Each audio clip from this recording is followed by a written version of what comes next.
5, 4, 3, 2, 1. Thunderbirds are go.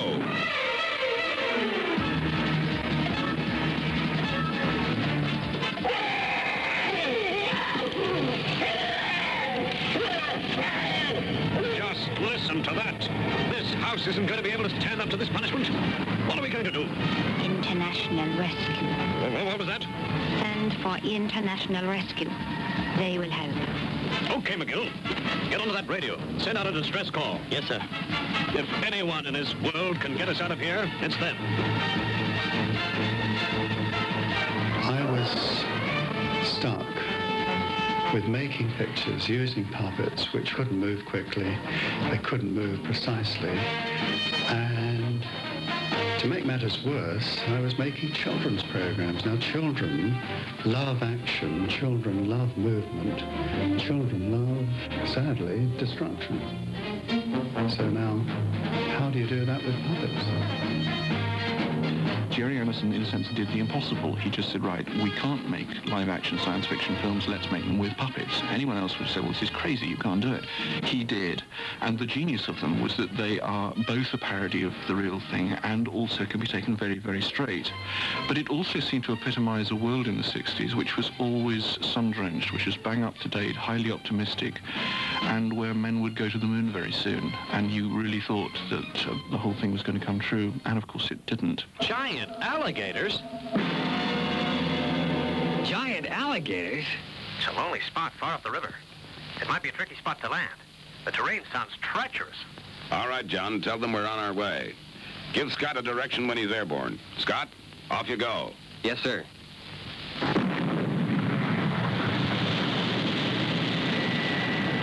International Rescue to the rescue. And giant alligators, growing fatter by the minute thanks to a top-secret drug which is accidentally spilled into their swamp, will soon be cut down to size by the Tracy brothers. Oceans of nostalgia if you're a child of the 60s, and for anyone too young to remember the Thunderbirds puppets first time round, the key to a magic kingdom on strings ruled over by Gerry Anderson. Anderson and his puppets were in at almost the very beginning of commercial television, with series like Supercar, Fireball XL5, Stingray, Thunderbirds, and Captain Scarlet.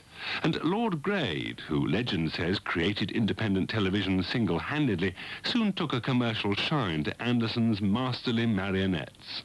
The puppet series at Gerry Anderson, that is the advance of all the science fiction that you see on television now, and in cinemas, of course, such as Star Wars and all those films.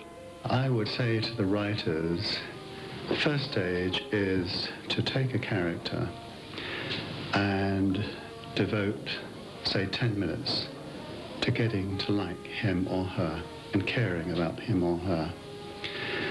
Then, in some way, put them in terrible jeopardy. Now spend the rest of the show getting them out of that jeopardy, but working against the clock, having set a time which was goodbye time. And then in the closing moments of the show, almost count down the seconds, like 10 seconds left, and literally at the last moment, save them. And so that was the simple formula. Father, I've arrived at the distress area. How does it look, Scott?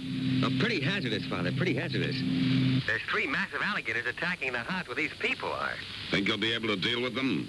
Well, they're sturdy brutes. I don't know how effective our missiles are going to be. And besides, the house is right in the line of fire. This is International Rescue calling McGill. Do you read me? Loud and clear, International Rescue. Hey, where exactly are you? We're in the basement laboratory. Do you think you'll get us out in time? Well, I'm going to try to frighten these reptiles off with a slight diversion. All right, International Rescue. But I don't know how much longer we can hang on. Don't worry. My buddies are on their way in another craft. We're going to get you out of there.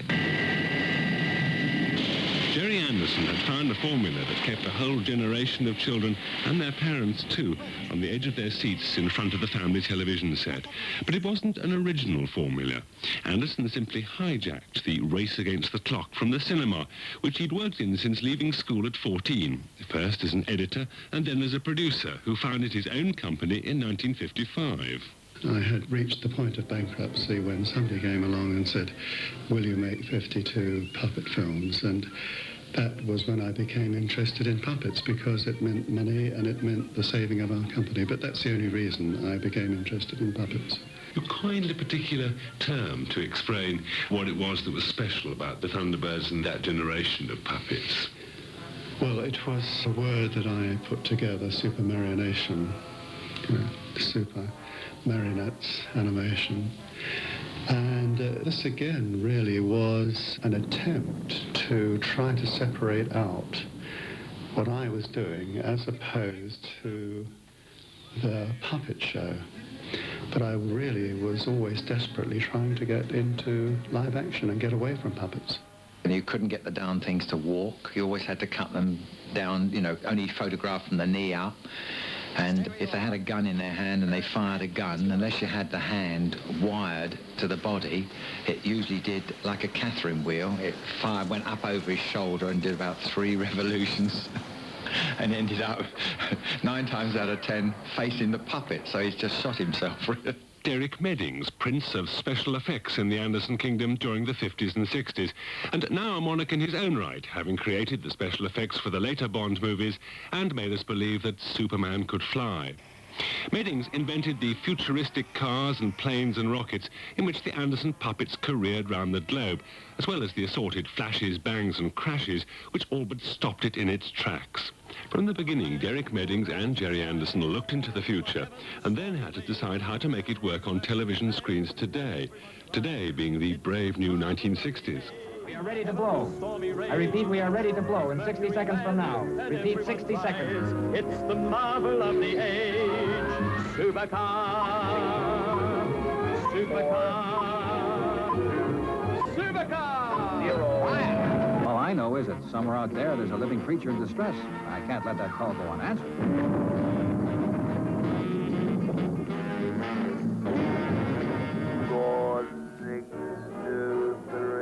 If you ever known Steve Zodiac not help anyone in trouble?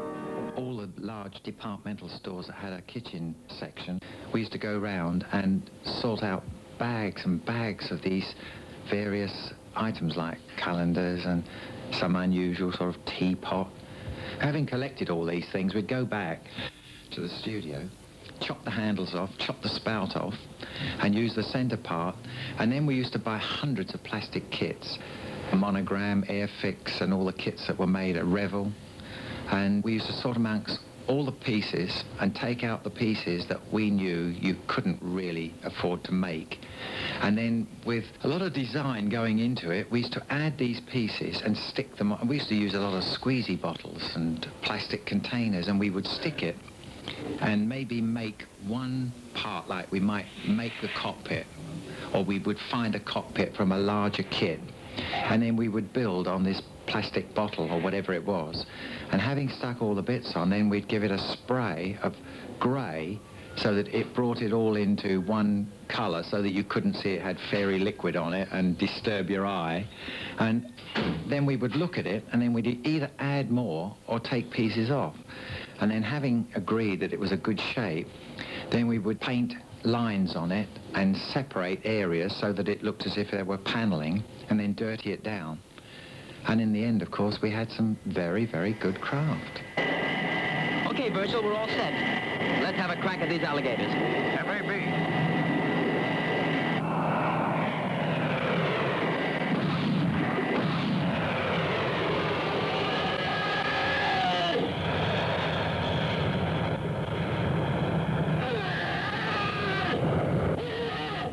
Good shooting, fellas. Let's go back and see how they look. I think the 5 Thunderbird craft were written into the script and what they were supposed to do, but very vaguely. And I set about designing them. And on Thunderbird 2, which was always my favourite, having got a shape for it, knowing that it had to be an enormous transporter, it had to have wings. So I designed it with the wings, conventional wings, and looked at it and thought, well, it really does look a bit conventional, so I turned them upside down. And instead of having them trailing back, I had them actually trailing forward, if you can call it trailing forward. I used to wonder as a boy how on earth it ever flew, I have to tell you. You're not the only one. I mean, with that sort of body and those sort of wings, I'm surprised it ever got off the ground. Mind you, there are lots of times when it didn't, the wires broke, and it crashed to the ground with its motors still burning and set fire to it. How did you make the launch rockets go? The bangs, the crashes, the fire? Well, all the rockets that were put into the vehicles were made by a company called Shermalees.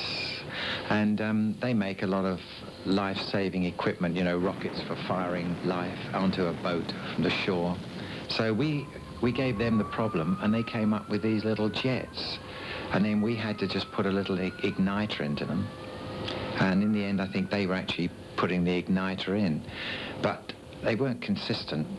You know, you'd get one that would fire and spit and then stop right in the middle of the shot.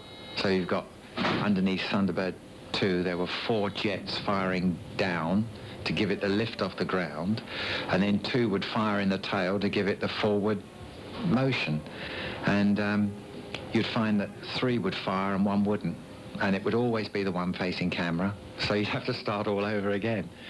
But they were a godsend, those things. As for explosions, well, then we made them up with gunpowder and Cortex. Again, a lot depended on what had to happen, but they weren't powerful explosions. They were explosions which are soft explosions, but we would pack over the top of them a lot of debris and then shoot at high speed, so you got those lovely trailing pieces. Sound the alarms!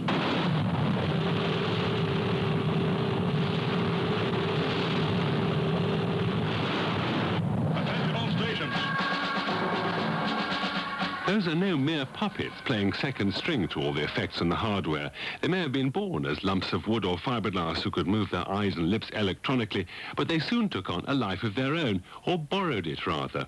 The Tracy family bear more than a passing resemblance to old Joe Kennedy's clan, while Troy Tempest is the spitting image of American star James Garner. Maybe that's one of the secrets of their success with adults as well as children, that they reduced the real world and Hollywood to manageable proportions. From the very first series, Christine Glanville helped to make and manipulate Anderson's puppets. They're like a good instrument, a good violin. And whilst you're working on the series with them, their personalities, every puppet, when you're operating it, it develops, it's bound to. I think you've got to be a little bit of an actor. There's some sort of quirk in his character that you can work on. The voices help a tremendous lot. And we had some very good actors and voiceovers. You get a really good voice, I mean, like Parker's in particular, David Graham.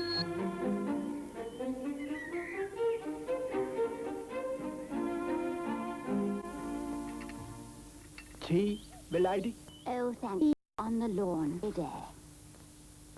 Oh, yes, milady. I was just wondering, in fact, if I might have the rest of the afternoon off. I thought I might take Cook out for a punt. Why, certainly, Parker. You deserve a break. Thank you, milady. I'll just go and change into something more suitable. Before he made the series, we went out to Cookham, near the studio in Slough, where it was made. And he said, there's a bloke here, he's a waiter. You know, I'd like you to listen to him. And he said, get him going. And he came over and he said, would you like to see the wine list, sir? I said, yes, we'd like to see the wine list. And Gerry said, you've done, where were you before? He said, I worked in the Royal Household, you know. I worked for the Prince of Wales. I said, he said, was he nice? Oh, they don't make them like that anymore, sir. Would you like a claret or a Burgellis? Which did you like, sir? So we went back again, and that was the genesis, really, of the character. And all the aspirates and all the other stuff I sort of brought in later. I created him, and he created me. Lady Penelope's pink Rolls-Royce raced and rolled through 32 episodes of Thunderbirds. Then came a brand new series, and it was Cary Grant who supplied the face to fit a fresh hero.